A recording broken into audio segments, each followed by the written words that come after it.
Namaste and welcome back to today's episode of Mahabharata Matters. In the previous episode, the Mahaprasthana Parva had ended with Yudhiṣṭhira ascending the chariot of Indra. Yudhiṣṭhira had entered the luscious gardens of heaven with great pomp and show. Indra was welcoming him with sweet words and offerings. Narada was heaping praises and singing his glories that he had attained something no man had ever done. He had accomplished coming to heaven in his human body. But Yudhiṣṭhira was not listening to anything or anyone. He was eager to see his brothers Draupadi and others. They were nowhere to be seen. He saw the many kings that were slain in the war, but none of the people that he was looking for. His eyes suddenly fell upon Duryodhana, who was sitting there in all glory as if he were a second Indra. He could not believe his eyes. His arrogance and greed had led to all the devastation on earth. Here he was enjoying heaven. Yudhiṣṭhira was confused. Narada said, "Leave all human emotions back in the human world. Why does it matter who went where? This is heaven. Human emotions have no place here." He had died bravely on the battlefield like a Kshatriya. He died in a place like Samanta Panchaka. His mother Gandhari and her austerities had blessed him to attain heaven. Don't worry about others. Just enjoy your blessings. Yudhiṣṭhira said, "I do not understand the rules of heaven, but I'd like to be where my family is, whatever that place may be. I am not going to abandon them.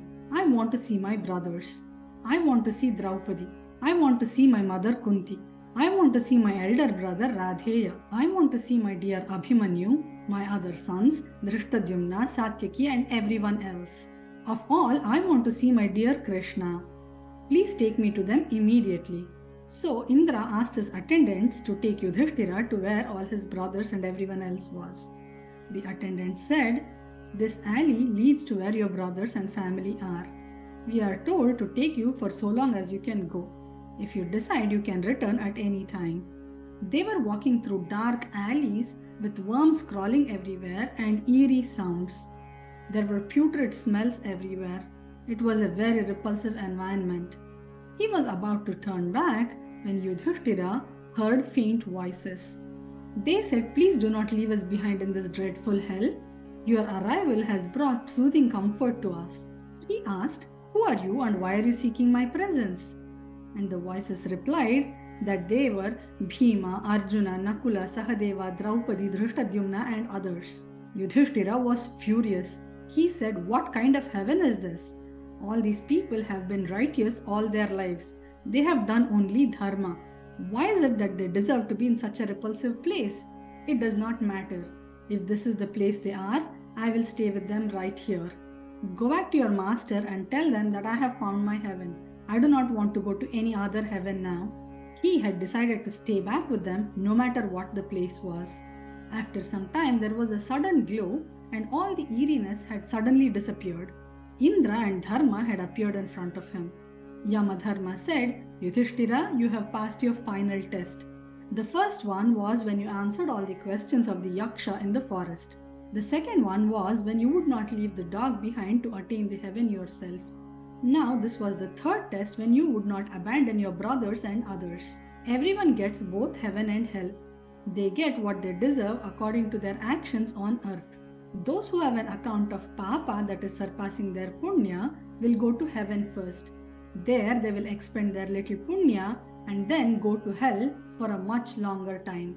On the other hand, those who have a smaller account of papa and a larger account of punya will go to hell first. They will exhaust their papa there and go to heaven for a longer time." Duryodhana also came to heaven for the reasons we told you earlier. After his punya has exhausted, he will go to hell to cleanse himself of all the sins he has committed. As for your brothers, you had mentioned their follies yourself. For that, they had to stay in hell for a brief time. With that, they have absolved their sins, and they have reached the heavens now. As for you, your only blunder was the almost lie you said during the killing of Drona. Because of that, you went through this hell, which was really an illusion and a test for you too. But you did not abandon dharma even here. You have passed all the 3 tests. Now you cleanse yourself in the celestial form of Ganga and go to heavens that you have rightfully earned. With his holy dip in the celestial Ganga, Yudhiṣṭhira shed his human body and feelings as well. He attained a divine body. He saw all his brothers in the heaven. Bhima was with the Marutganas. Arjuna was sitting next to Indra. Nakula and Sahadeva were sitting with the Ashwini Kumaras. Draupadi was glowing like fire along with her brother Dhrishtadyumna and her 5 sons. His grandfather Bhishma was with the Vasus. Radheya was with the 12 Adityas, the sons. Satyaki and the Vrishnis were with Krishna in his divine glory as Vishnu. Vidura was with Dharmaraja. Duryodhana too would join them after he had absolved all his sins. The screen had fallen on their acts. Their roles on earth had come to an end. They had cleansed the earth of all evil and established dharma.